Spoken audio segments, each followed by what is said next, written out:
Lanjutan kasus korupsi dana BOS di SD Negeri 79 Palembang dengan terdakwa Nurmala Dewi, mantan Kepala SD Negeri 79, masuki agenda pemeriksaan saksi ahli dari Inspektorat Palembang.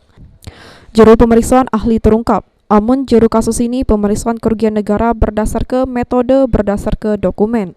Untuk perhitungan kerugian negara, ahli meriksa dari termin pertama sampai ke 4. Juru pemeriksaan ditemukan kerugian 254 juta rupiah lebih.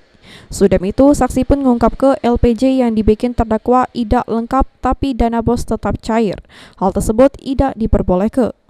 Adu keterangan inilah dari pihak manajer BOS tahun 2019 bakal dijerui lagi oleh pihak JPU. Mulai dari penanggung jawab Herman Wijaya, lalu Bacerin dan Reni Samosepri. Terkait keabsahan atau sah tidaknya pencairan triwulan 3 dikarenakan berdasarkan keterangan dari tim manajemen BOS kemarin bahwa pencairan dana BOS triwulan 3 SDN 79 tidak dilampirkannya dokumen persyaratan, salah satunya itu adalah laporan pertanggungjawaban triwulan 2 dana BOS SDN 79.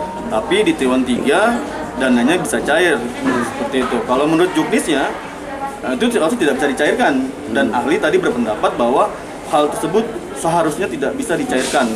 Tuh. Namun kenyataannya dari tim manajemen BOS Diknas Kota Palembang mencairkan dana BOS triwulan 3 SDN 79 Kota Palembang. Berapa besar itu, Kak?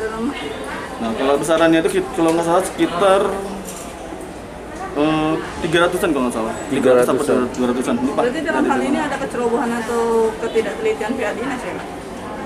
Kalau secara juknis itu sudah menyalahi juknis seperti itu. Tapi untuk apakah ada penyimpangan di situ perlu dilakukan pendalaman lebih jauh kan.